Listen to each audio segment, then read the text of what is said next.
Obesity continues to be a major health issue in many countries, and especially in the U.S. Yes, but from California to Connecticut, a consensus is emerging about how to deal with the epidemic. Nutritional experts say we need to change the way we think about fats. Well, they also say the first thing we need to do is to stop falling for the low-fat, no-fat marketing hype. And then they say we need to start incorporating healthy fats into our daily diet. We have 3 views on that now. So for a long time now, for many decades, we've been taught to believe that fat isn't good for us. There's a lot of good evidence that this actually isn't true. What the food industry did with the low-fat, no-fat concept was to take fats out of foods and replace them with sugar. And what I do with most of my patients, I actually recommend a fairly high, healthy fat diet that they can eat. Bear Walker's expertise spans the spectrum from clinical nutrition to bioenergetic testing to helping develop dietary supplements that boost cellular health.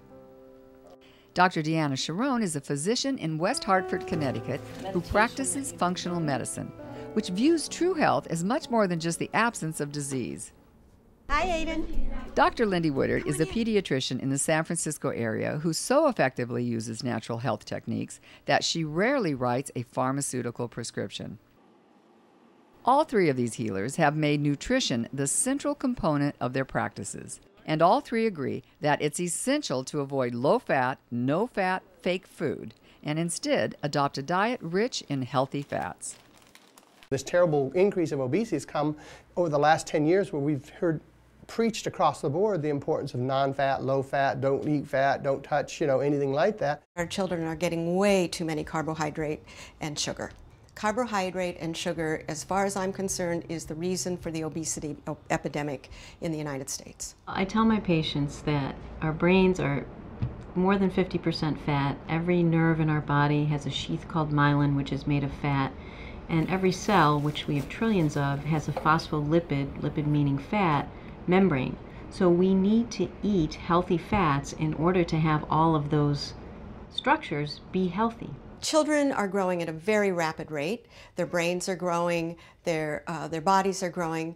Every organ, every cell in their body needs fat, and fat in the form of cholesterol. Healthy fats come from nature: fruit, vegetables, nuts, seeds, healthy animal protein, free-range poultry and eggs, grass-fed beef, wild fish. That's the way to go. We really believe that everybody should be drinking full-fat milk.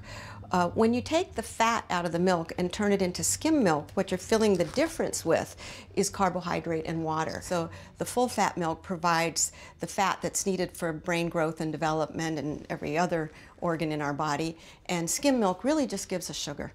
I also would say that I am an advocate of meat for people who digest it well. When cows eat grass, they have a very different fat content, higher in omega-3s, CLA, which help us maintain weight, healthier weights. Sunshine is actually in the grass, and it's an amazing process that Mother Nature has put together, where the animals eat the green, and then the green is converted to the fat, and the fat actually takes in some of those nutrients, including something that we call vitamin K2. And K2 allows us to transport the nutrients that have been created from the plant matter into the animal. And so grass-fed animals give us this special vitamin K, and then the fat that is rendered from that meat, including lard and bacon fat and chicken fat. And I consider these healthy fats and use them in my own diet and recommend that my patients use them. I like the Western Price way of doing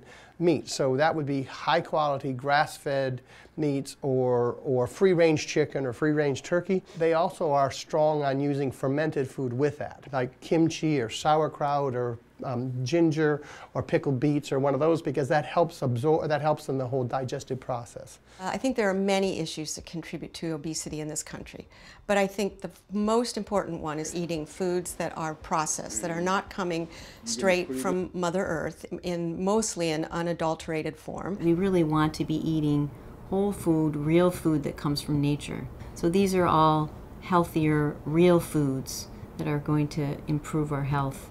And on this topic of healthy foods, I'm interested to know what you discovered about 2 of my favorites, butter and cheese. Good news. Our experts say real butter is something we all need because of the vitamins A, D, E, and K it contains, as well as minerals and the right balance of fatty acids. They say real butter is especially important for growing children. Okay, what about cheese, especially cheese made from whole milk? Right. Our nutritionists say it's a great source of butterfat, calcium, and vitamins that help us absorb the proteins and minerals in whole milk cheese. If you'd like to know more about any of the experts you just saw or the Weston A. Price Foundation they mentioned, we have the links for you on the Healing Quest website.